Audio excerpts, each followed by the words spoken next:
안녕하세요. 성화 들려드리는 가브리엘라입니다.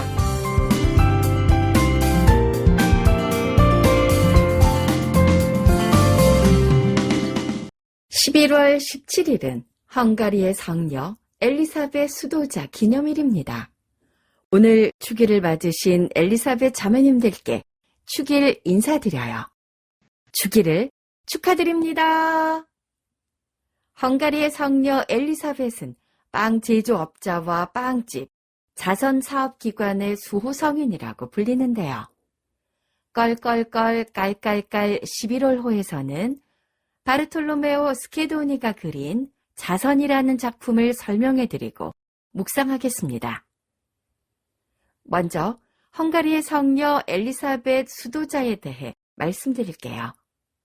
엘리사벳 성녀는 왕비였지만 삶 자체는 그렇게 화려하지 않았습니다.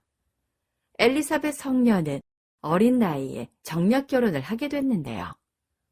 처음 결혼하려던 상대가 죽어서 그의 동생과 결혼했습니다. 다행히 엘리사벳 성녀와 남편 루트비히는 서로 진심으로 사랑하고 존중하는 사이로 행복한 가정 생활을 꾸려 3명의 자녀를 뒀습니다. 엘리사벳 성녀는 어려서부터 남달리 신심이 두텁고 자애심이 많았어요. 결혼한 뒤에도 계속 어렵고 힘든 사람을 도우며 많은 시간을 보냈습니다. 특히 성녀는 성 프란치스코의 자선병원이라는 병원을 세웠습니다. 가난한 병자들이 이곳에서 지내며 치료를 받을 수 있게 도왔는데요. 하루는 갈 곳 없는 나병 환자를 위해 자신의 침대를 기꺼이 내준 적도 있습니다. 여왕의 기도와 신심 생활은 꾸준했습니다. 가난하고 병든 사람들을 위해 직접 음식을 날라주고 옷을 지어줬지요. 이런 이유로 엘리사벳 성녀는 독일 사람들로부터 가장 사랑받는 성인이 되었지요. 엘리사벳 성녀는 남편 루트비히가 1227년 십자군 전쟁에 출정했다가 전염병에 걸려서 갑자기 죽은 뒤 3명의 자녀들과 함께 성에서 쫓겨나게 됐습니다.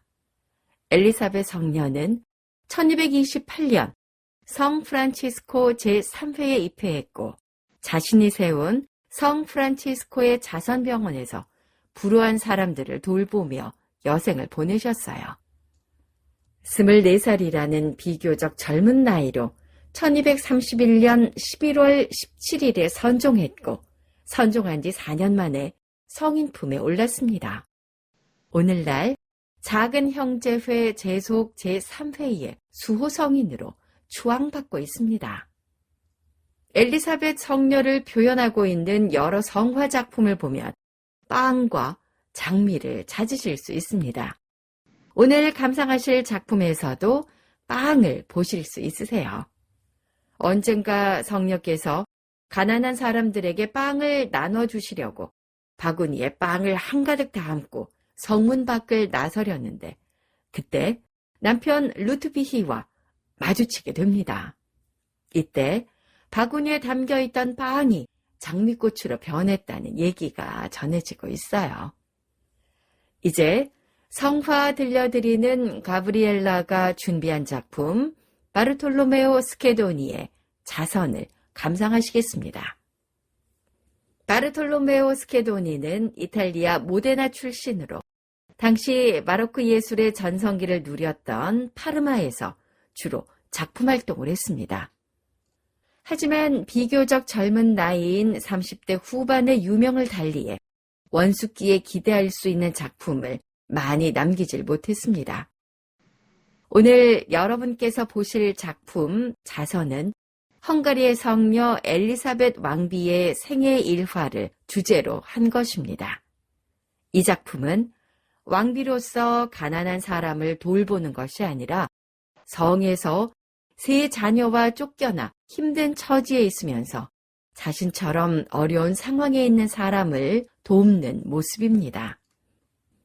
한 여인이 거린 형제로 보이는 2명의 소년들에게 빵을 나눠주고 있습니다.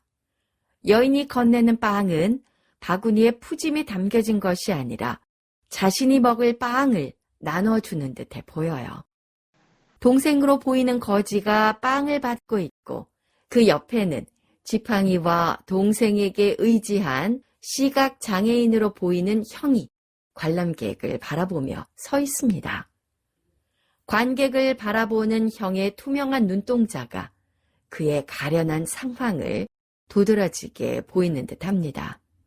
특히 한 손은 지팡이를, 또 다른 손은 동생의 어깨를 잡고 있는데요.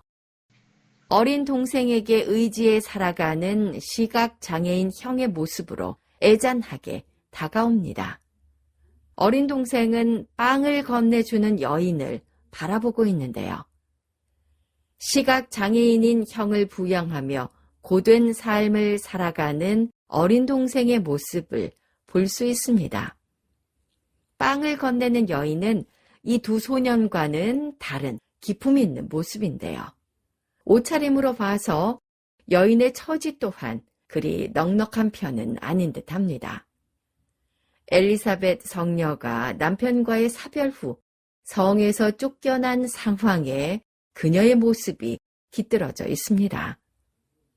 성녀가 입고 있는 흰색과 붉은색의 옷은 어린 과부로서의 힘든 삶에도 순수한 영혼의 상징을 표현하고 있어요.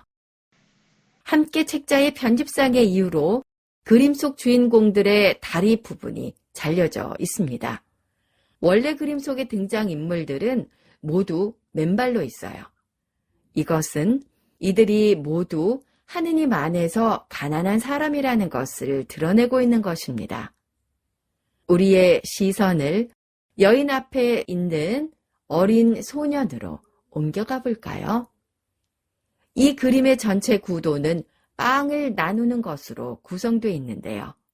여기에 예외적인 모습으로 어린 소년이 등장해 관람객인 우리를 빤히 바라보고 있습니다.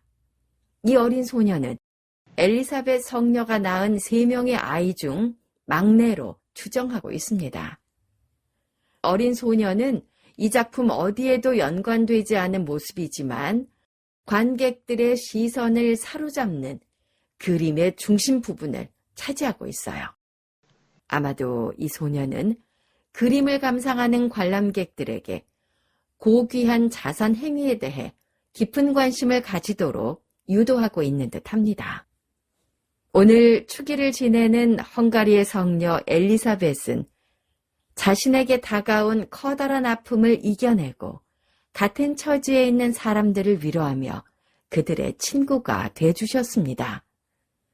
프란치스코 교황님께서는 가난하고 병들고 소외된 이들에게 관심을 가지고 그들을 돌본 엘리사벳 성녀의 희생정신을 기억해야 한다고 말씀하셨는데요.